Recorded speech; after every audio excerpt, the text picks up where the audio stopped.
Hi செல்லக்குட்டீஸ், நான் வந்துட்டேன். என்ன கொண்டு வந்திருக்கேன் அப்படின்னு பார்த்தீங்கன்னா, மீரா அப்படிங்கிற ஒரு சிஸ்டர் வந்து என்கிட்ட கேட்டிருந்தாங்க. சிஸ்டர், தங்க மயில் சீட்டு லாபமா நஷ்டமா, போடலாமா போடக்கூடாதா, இருக்குதா இல்லையா அப்படின்னு கேட்குற மாதிரி கேட்டிருந்தாங்க. ஸோ அவங்களுக்கான வீடியோ மட்டும்தான் இது. நிறைய சிஸ்டர்ஸ்க்கு இந்த குழப்பம் வந்து இருக்கும். நம்ம வந்து நகைச்சிட்டு போடுவோமா வேண்டாமா, போட்டால் அதில் பெனிஃபிட்ஸ் இருக்குமா, என்ன செய்யலாம், எப்படி பண்ணலாம் அப்படின்னு சொல்லிட்டு. ஸோ உங்களுக்கான வீடியோ தான். இப்போ வாங்க வீடியோக்குள்ளே போகலாம். அதுக்கு முன்னாடி நீங்கள் எப்பவும் போல் என்ன பண்ணணும், லைக்கு, சப்ஸ்கிரைபு, கமெண்ட் இந்த மூணையும் போட்டு தள்ளிடுறீங்க. ஓகேவா? அதை போட்டு தள்ளிட்டு இப்போ வாங்க வீடியோக்குள்ளே போகலாம். வீடியோ வந்து ஸ்கிப் பண்ணாமல் பாருங்கள். அப்போ தான் நான் என்ன சொல்ல வரேன் அப்படிங்கிறது உங்களுக்கு புரியும். இப்போ நீங்கள் தங்க மயிலில் சீட்டு போடுறீங்கன்னு வைங்களேன். சீட்டு போடுறதுக்கு முன்னாடி ஃபஸ்ட்டு நல்லா யோசிங்க. நம்ம எவ்வளோ போடணும், 1000, 2000, 3000, இல்லை 5000, இல்லை 10,000 அப்படின்னு சொல்லிட்டு. ஏன்னா நமக்கு என்ன முடியும், நம்மளோட ஃபேமிலி பட்ஜெட் எவ்வளவு என்னன்னு ஃபஸ்ட்டு நீங்கள் வந்து யோசிக்கணும். அதை யோசிச்சதுக்கு அப்புறம் தான் நம்ம வந்து சீட்டு போடுறதை பற்றியே யோசிக்கணும். சரிங்களா? ஸோ அதனால் ஃபஸ்ட்டு யோசிங்க. யோசிச்சதுக்கு அப்புறமா எது பெஸ்ட்டு அப்படின்னு சொல்லிட்டு பாருங்கள். ஒரு சில பேர் வந்து தங்கமயிலில் போடுவாங்க, சில பேர் வந்து ஸ்ரீகுமரன், போத்தீஸு, இன்னும் நிறைய இருக்குது. எந்த நகை கடையை பார்த்தாலும் எல்லா கடையிலுமே நகைச்சீட்டு இருக்கும். ஸோ உங்களுக்கு எங்கே ஈஸி, எது பெஸ்ட் அப்படின்னு சொல்லிட்டு பாருங்கள். மூணாவது கலெக்ஷன்ஸ் நல்லா இருக்கான்னு போய் பாருங்கள். ஃபஸ்ட்டு கடையை போய் ஒரு ரவுண்ட் அடிங்க. போயிட்டு நகை வாங்குற மாதிரி உள்ளே போயிட்டு, நான் வந்து நகைச்சிட்டு போட வந்திருக்கிறேன், உங்கள் கடையில் எப்படி இருக்கிறேன்னு பார்க்க வந்திருக்கிறேன், அதனால் நான் இப்படி நகைச்சிட்டு போட்டுருவேன் அப்படின்னு சொன்னீங்கன்னா அவங்கெல்லாம் சும்மா சூப்பராக எல்லா நகையையும் எடுத்து காட்டுவாங்க. நமக்கு எது பிடிச்சிருக்கு, வேஸ்டேஜ் எவ்வளோ, ஜிஎஸ்டி எவ்வளோன்னு சொல்லிட்டு நம்மளே அங்கே இருக்க சிஸ்டர்ஸ்ட்டை கேட்டாலே சொல்லுவோம். அந்த பிள்ளைங்களாம் அழகாக சொல்லி தந்துடுவாங்க. ஓகேவா? ஸோ அதனால் கலெக்ஷன் உங்களுக்கு பிடிச்சிருக்கான்னு சொல்லிட்டு பாருங்கள். ஏன்னா சில கடை நான் இதுக்கு முன்னாடி ஒரு லோக்கல் ஷாப்லலாம் போட்டிருந்தேன்ப்பா. லோக்கல் ஷாப் தான், ஆனால் கடையை பார்த்தீங்கன்னா 3 மால் பில்டிங்னே வச்சுக்கலாம். ஆனால் கலெக்ஷனை போய் பார்த்தீங்கன்னா ஒரு கழுதையுமே இருக்காது உள்ள. சும்மா எல்லா இடத்துலையும் இருக்க மாதிரி தான் இருக்கும். புதுசு புதுசாக இருக்குது தானப்பா நல்லாயிருக்கும் நகைன்னு எடுத்தோன்னா. அங்கே அப்படி இருக்கவே இருக்காது. ஸோ அந்த மாதிரி நீங்கள் ஒரு 2-3 கடை ஏறி இறங்குங்க. உங்களுக்கு பிடிச்ச கலெக்ஷன்ஸ் எங்கே இருக்கோ அங்கே வந்து நகைச்சிட்டு போடுங்க. முக்கியமாக பெனிஃபிட்ஸ் என்னன்னு போய் பாருங்கள். கிஃப்ட் மட்டும் கொடுக்குறாங்களா அப்படின்னு மட்டும் யோசிக்காதீங்க. ஏன்னா 1000 ரூபாய்க்கு ஒரு கிஃப்ட்டை கொடுத்துட்டு அதில் வந்து 2000க்கு அவன் வந்து கொள்ளடிச்சிட்டானா எல்லாம் போச்சு, உள்ளதும் போச்சு, நொல்லை அப்படிங்கிற மாதிரி ஆயிரும். ஸோ அதனால் என்ன பெனிஃபிட்ஸ் இருக்குது, என்னெல்லாம் பண்ணுறாங்க அப்படின்னு சொல்லிட்டு நீங்கள் ஃபஸ்ட்டு யோசிங்க. ரெண்டாவது ஜிஎஸ்டி எவ்வளோன்னு கவனிங்க. இப்போ தங்கமயிலில் எவ்வளவு, ஸ்ரீகுமரனில் எவ்வளவு, அப்புறம் என்னது பிரபு சார் ஒரு ஆடுக்கு வருவார், அவரோட கடை பேர் வர மறந்து போச்சு, நல்ல கடை பேராச்சு வாயில் வரல, சரி விடுங்க. பிரபு ஒருவார் பார்த்தீங்களா, அவரோட கடை. அப்புறம் போத்தீஸு, ஸ்ரீகுமரன் எல்லாத்தையுமே நீங்கள் ஃபஸ்ட்டு செக் பண்ணுங்கள். எது கம்மியாக இருக்கோ அதை மட்டும் பாருங்கள். வேஸ்டேஜ் எங்கே இருக்குது அப்படின்னு சொல்லிட்டு பாருங்கள். ஏன்னா செய்குலி சேதாரம் வந்து ரொம்ப முக்கியம். நகையோட அளவு அதே இதை போட்டுட்டு செய்குலி சேதாரத்தில் வச்சு தீட்டிடுவானுங்க. ஸோ அதனால் எங்கே கம்மி இல்லை, எப்படி கூட இருக்குன்னு சொல்லிட்டு நீங்கள் ஸ்டார்ட் பண்ணுங்கள். ஓகேவா? இதை எல்லாத்தையுமே யோசிச்சுட்டு தான் நீங்கள் வந்து ஃபஸ்ட்டு நகைச்சீட்டு போடவே ஸ்டார்ட் பண்ணணும். இப்போது தங்கமயிலில் சீட்டு லாபமாக நஷ்டமானு சொல்லிட்டு பார்ப்போமா? ஃபஸ்ட்டு சூப்பர் கோல்டு அப்படின்னு ஒரு ஸ்கீம் இருக்கும். சரிங்களா? இந்த சூப்பர் கோல்டை பொறுத்த வரைக்கும் எப்படின்னா 11 மாதம். சரிங்களா? 11 மாதம், 1 மாதம் வந்து அவங்க கட்டிக்கிறவேன்னு சொல்லிடுவாங்க. இந்த 11 மாதத்தில் நம்ம வந்து 1000 ரூபா வந்து ஸ்டார்ட் பண்ணணும். சரிங்களா? இது வந்து ஸ்டார்டிங் அமௌண்ட்டு 1000 ரூபா தான். இன்னொரு விஷயம் இதில் டிஸ்அட்வான்டேஜ் என்னன்னு பார்த்தீங்கன்னா, கேஷாக மட்டும்தான் அவங்க வந்து வர வைப்பாங்க. இதில் வந்து கோல்டாக அவங்க வர வைக்கவே மாட்டாங்க. ஸோ நமக்கு இது வந்து செட்டே ஆகாது, இவன் நமக்கு சரிப்பட்டு வர மாட்டான். சரிங்களா? ஜிஎஸ்டி கண்டிப்பாக உண்டான், அப்போ நமக்கு சுத்தமாக சரிப்பட்டு வர மாட்டான். இன்னொரு விஷயம் என்னென்னா, செய்கூலி சேதாரத்தில் வந்து 75% செய்கூலி சேதாரம் இருக்குதுன்னு வைங்களேன். அவன் வந்து அவங்க வந்து 75% வந்து கட்டிடுவாங்களாம். நம்ம வந்து 25% வந்து நம்ம தான் கட்டணுமா. சரிங்களா? நகையை பார்த்தீங்கன்னா 24 கேரட் தான். ஓகேவா? 24 கேரட் நகை தான் வந்து நமக்கு வந்து தருவாங்க. இப்போ உங்களுக்கு புரிஞ்சிருக்கும்னு நினைக்கிறேன். 11 மாதம் 1000 ரூபாயிலேருந்து ஸ்டார்ட் பண்ணணும். கேஷாக மட்டும்தான் வர வைப்பான தவிர நகையாக வர வைக்கவே மாட்டான். அதனால தான் சொல்கிறேன், இவன் இந்த விளாட்டுக்கு செட் ஆக மாட்டான், சரிப்பட்டு வர மாட்டான். ஜிஎஸ்டி கண்டிப்பாக நம்மளே கட்டணும். செய்கூலி சேதாரத்தில் 25% நம்ம தான் கட்டணும். இதில் டைமண்டு மற்றபடி எல்லாமே உண்டு. ஆனால் நீங்கள் வந்து காயினாக வந்து எடுக்க முடியாது. 24 கிராம் கேரட் நகை உண்டு. ஓகேவா? இது யார்? Super gold. நெக்ஸ்ட்டு யார் வருவா அப்படின்னு பார்த்தீங்கன்னா, தங்க மகள் வருவாங்க. தங்க மகளை பொறுத்த வரைக்கும் இவங்களே மாதிரி தான். 11 மாதம். சரிங்களா? எல்லாமே 11 மாதத்துக்குள்ளேயே இவர் முடிச்சிடுவார். அநேகமாக இவர் வந்து குறை மாதத்தில் பிறந்தவர் போல், தங்கமயிலில் இருக்கிறவர். எனக்கு குறை மாதத்தில் இல்லை, நிறைஞ்ச மாதத்தில் பிறந்தவர் போல். எல்லாத்தையுமே 11 மாதம் ஸ்கீமாகவே வச்சுருக்காரு. 10 மாதமும் கிடையாது, 12 மாதமும் கிடையாது, நட்டுக்கு நடுவால் வந்து பிறந்துட்டார் போல். 11 மாதம் ஸ்கீம். சரிங்களா? இவர் என்ன பண்ணுறாரு, 1000 ரூபாய் தான் ஸ்டார்ட் பண்ணணும். 500 ரூபாய்லாம் வாங்கவே மாட்டாராம், 1000 ரூபாயிலேருந்து தான் வாங்குவாராம். ஓகேவா? 1000 ரூபாயிலேருந்து ஸ்டார்ட் பண்ணணும். ஆனால் அந்த தங்கமயிலில் ஒரே ஒரு பெனிஃபிட் என்னன்னு பார்த்தீங்கன்னா, நம்ம இப்போ சூப்பர் கோல்டில் என்ன சொன்னோம், கேஷாக மட்டும்தான் வர வைப்பாங்கன்ட்டு. இதில் அப்படி கிடையாது. உங்களுக்கு விருப்பமாக இருந்தால் கோல்டாக வர வைப்பாங்க. இல்லைப்பா நான் கேஷாகவே வர வச்சுருவோம் அப்படின்னு சொல்லிட்டு கூமுட்டத்தனமாக நம்ம சொல்லிட்டோம்னா கேஷாகவே வர வச்சுருவாங்க. ஸோ நம்ம எப்போவுமே எந்த நகைச்சீட்டு நம்ம போடுறதா இருந்தாலும் சரி கேஷாக வந்து வர வைக்காதீங்க. அது வந்து புத்திசாலித்தனமே கிடையாது. கோல்டு அன்ன ரேட்டுக்கு அன்னன்னைக்கு நீங்கள் வந்து வர வைக்கணும். ஓகேவா? இன்னொரு விஷயம் என்னென்னா தங்கமயில பொறுத்த வரைக்கும் டெய்லி 100 கூட நீங்கள் வந்து கட்டலாம். 100 ஸ்டார்ட் ஆகும். இன்றைக்கி டெய்லி 100 கட்டிங்கன்னா மாதம் என்னாச்சு 3000 ஆச்சு. அப்போ 11 மாதத்துக்கு 10 மாதத்துக்கு 30,000 33,000 ஆச்சு. அதுக்குண்டான நகையை வந்து அவங்க தருவாங்க. நீங்கள் வந்து தினக்கூலியாக இருக்கிறவங்க வந்து டெய்லி 100 வந்து கட்டிக்கலாம். எப்படி எல்லார்ட்டையுமே ஜிபே ஃபோன்பே எல்லா கண்டதுக்களிலும் எல்லாமே இருக்குது. ஸோ டெய்லி 100 கட்டுறது வந்து ஈஸியாக இருந்துச்சுன்னா ஸோ நீங்கள் தாராளமாக அப்படி கட்டலாம். இல்லைப்பா என் புருஷன் வந்து மாத சம்பளக்காரருப்பா அப்படின்னு நீங்கள் நினச்சிங்கன்னா மாதம் 1000 1500 2000 3000 5000 10,000 15,000 உங்களுக்கு இஷ்டப்பட்ட தொகையை நீங்கள் வந்து கட்டலாம். நல்லா யோசிச்சுக்கோங்க. நம்மளால் மாதம் எவ்வளோ கட்ட முடியுது நம்ம யோசிச்சுட்டு தான் நம்ம கட்டணும். இப்போ 3000 சீட்டு போட்டுட்டு என்னால் 3000 கட்ட முடியல எடுக்க முடியலன்னு கடன் வாங்கி கட்டக்கூடாது. உங்களால் 2000 முடியுதா 2000 போடுங்க. ஓகேவா? இல்லை என்னால் 5000 முடியுதா 5000 போடுங்க. நம்ம யோசிச்சுட்டு தான் கட்ட ஆரம்பிக்கணும். ஓகேவா? நெக்ஸ்ட்டு இவங்ககிட்டையும் ஜிஎஸ்டி உண்டு. எவனை பார்த்தாலும் ஜிஎஸ்டின்னு இந்த மோடி பையனால் எல்லாமே இப்படி தான் இருக்குதுன்னு நினைக்கிறேன். இந்த மோடி தம்பி என்னைக்கு உள்ளே வந்தாரோ அதுலேருந்து ஜிஎஸ்டி உள்ளே தள்ளி போட்டார். நிர்மலா சீதாராமனும் இதுக்கு ஒரு காரணம். சரி அவங்க பிரச்சனை நம்ம பேர வச்சுக்கிட்டலாம். இப்போது செய்கூலி சேதாரம் இவங்களுக்கு வந்து 75% வந்து கிடையாது தங்கமயிலில். ஆனால் 25% நம்ம தான் கட்டணும். ஸோ 2 ஸ்கீமுமே சேமு தான். ஓகேவா?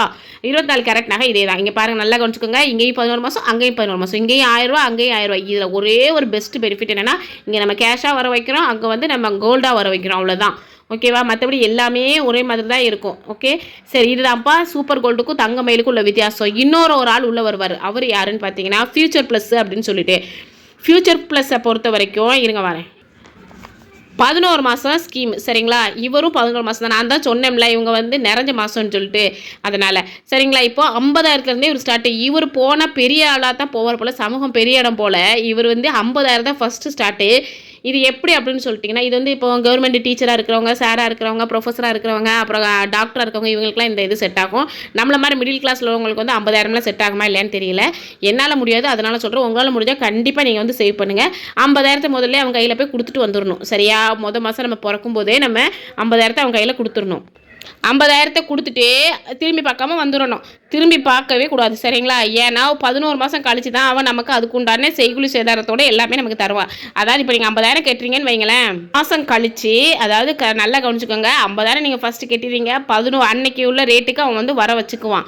வர வச்சுட்டு 11 மாதம் கழிச்சு நீங்கள் கொடுத்த 50,000 உண்டான நகையை நமக்கு வந்து அன்னைக்கு என்ன ரேட்டோ அதே ரேட்டில் நமக்கு வந்து தந்துடுவான். இதுலேயும் கண்டிப்பாக ஜிஎஸ்டி அவன் கண்டிப்பாக வைப்பான். இன்னொன்று வந்து எல்லா ஸ்கீமுக்கும் ஒரே ஸ்கீம் தான். என்னென்னா 75% செய்கூலி சேதாரத்தை வந்து நமக்கு தர மாட்டான். 25% செய்கூலி சேதாரம் நம்ம தான் கட்டணும். ஓகேவா? இதுதான் அவனுடைய ஒரு ஸ்கீம்னே சொல்லலாம்.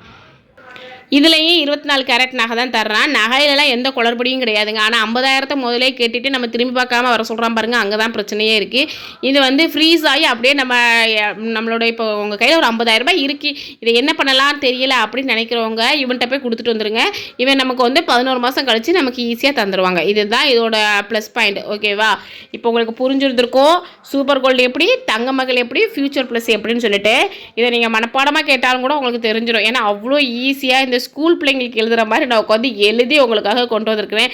நம்ம ஸ்கூல்லலாம் படிப்போம் இல்லையா, அட்டவணை போடுக அப்படின்னு சொல்லிட்டு போடுவாங்க. நம்ம அட்டவணைப்படுத்துவோம் தெரியுமா, இது இப்படி அது அப்படி அப்படின்னு சொல்லிட்டு அந்த மாதிரி தான் உங்களுக்கு அட்டவணை போட்டு நான் கொண்டு வந்திருக்கேன். ஸோ ஈஸியாக புரிஞ்சிருக்கும்னு நினைக்கிறேன். இது லாபமா நஷ்டமானு சொல்லிட்டு நான் லாஸ்ட் இதில் சொல்கிறேன். ஓகேவா? வீடியோ ஸ்கிப் பண்ணாமல் பாருங்கள். இப்போ 3 என்ன பார்த்துட்டோமா, 4வதுக்குள்ளே யார் வர்றா, ஸ்மார்ட் கோல்டு உள்ளே வர்றாங்க. ஸ்மார்ட் கோல்டு எப்படி அப்படின்னு பார்த்தீங்கன்னா இவங்ககிட்ட வந்து நம்ம வந்து புது நகையை எடுக்கணும்னா நம்மகிட்ட இருந்த பழைய நகையை கொண்டு போய் இவர்கிட்ட வந்து கொடுத்துட்டு வந்துடணும். இவர் என்ன பண்ணுவார், அந்த பழைய நகையை எடுத்து 11 மாதத்துக்கு பத்திரப்படுத்தி வச்சுப்பார். ஓகேவா? அந்த 11 மாதமும் நம்ம நகையை மறந்துடணும். 11 மாதம் கழிச்சு அதே டேட்டில் நம்ம போய் கேட்டோம்னா 11 மாதத்துக்கு முன்னாடி ஒரு நகையை வச்சுருப்போம் இல்லையா, இப்போ ஒரு 8 கிராம் வைங்களேன், சாம்பிளுக்கு சொல்கிறேன், 8 கிராம் நகையை கொண்டு போய் வைக்கிறீங்க. நகையை வச்சுட்டு நீங்கள் 11 மாதம் கழிச்சு போய் கேட்டிங்கன்னா அதே 8 கிராமுக்கு நம்ம வந்து புதுசாக ஒரு நகை வந்து எடுத்துக்கலாம். செய்கூலி சேதாரம் வெறும் 25%.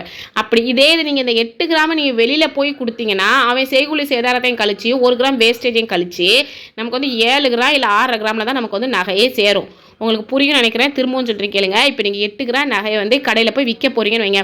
விற்றுட்டு இப்போ என்கிட்ட 8 கிராம் செயின் இருக்குங்க, 8 கிராம் செயினை கொண்டு போய் நான் கடையில் கொடுத்துட்டு அது உடஞ்சி போச்சு, அதனால் நான் அது வந்து புதுசாக வந்து வாங்க போகிறேன் அப்படின்னு சொன்னால் அவன் வந்து பழைய ரேட்டுக்கு தான் எடுப்பான். பழைய ரேட்டுக்கு எடுத்து என்ன பண்ணுவான், அவன் எப்படி 1.5 கிராம் கிட்ட கழிச்சிருவான். கேட்டால் கலப்படம் அது இதுன்னு சொல்லிட்டு நம்மளையே முட்டாளாக்கி நம்ம மண்டையில் மிளகா அரைப்பான். ஓகேவா, அரைச்சிட்டு 6.5 கிராம் இல்லை 7 கிராம் தான் நமக்கு தருவான்.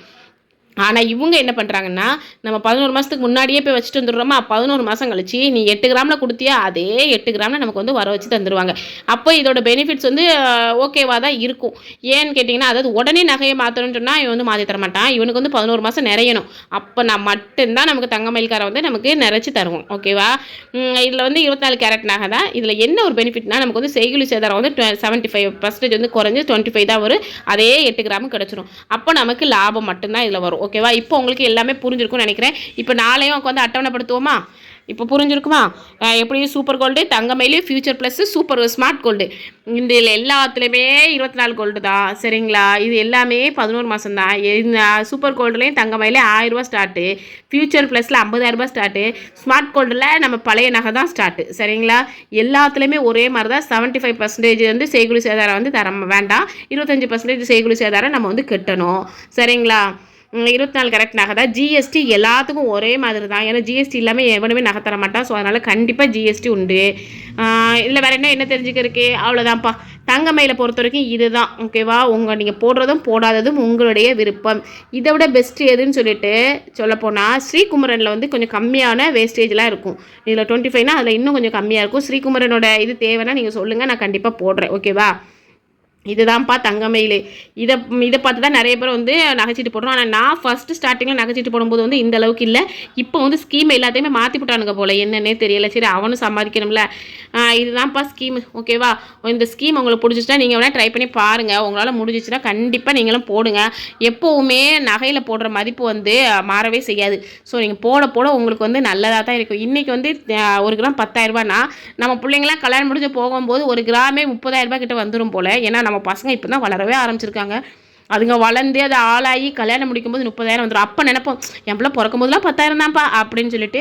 ஸோ அதனால் நகையில் நீங்கள் போடுறத வேஸ்டேஜ்னே நினைக்காதீங்க. கண்டிப்பாக நீங்கள் போடுங்க. இன்றைக்கி இல்லாட்டாலும் என்றைக்குனாலும் உங்களுக்கு வந்து உதவும். இது என்னுடைய ஃப்ரீ அட்வைஸ். கேட்டால் கேளுங்க, கேட்டால் போங்க அப்படின்லாம் சொல்ல மாட்டேன். கண்டிப்பாக கேளுங்க. ஓகேவா, கண்டிப்பாக நல்லதே நடக்கும். ஏன்னா நான் அந்த மாதிரி தான் எடுத்திருக்கேன். எடுத்து நான் இந்த மாதிரி தான் நகையெல்லாம் சேர்த்துருக்கிறேன். இப்போ கொஞ்ச நாளாக நான் நகைச்சீட்டு பக்கம் போகலை. ஏன்னா இதில் வேறு ஒரு பிரச்சனை ஓடிக்கிட்டு இருக்கு. எனக்கு வேறு ஒரு ப்ராப்ளத்துக்கு நான் வந்து நகை ரூபா கட்டிக்கிட்டு இருக்கேன். ஸோ அதனால் இதில் என்னால் கட்ட முடியல. இன்ஷால்லா நான் போடும்போது நான் கண்டிப்பாக உங்களுக்கு தெரியப்படுத்துவேன். ஓகேவா, சரி ஓகேம்மா. வீடியோ பிடிச்சா லைக் பண்ணுங்கள், ஷேர் பண்ணுங்கள், கமெண்ட் பண்ணுங்கள், சப்ஸ்கிரைப் பண்ணுங்கள். வாங்க கமெண்டில் பேசலாம், பழகலாம். ஓகே, பாய்மா.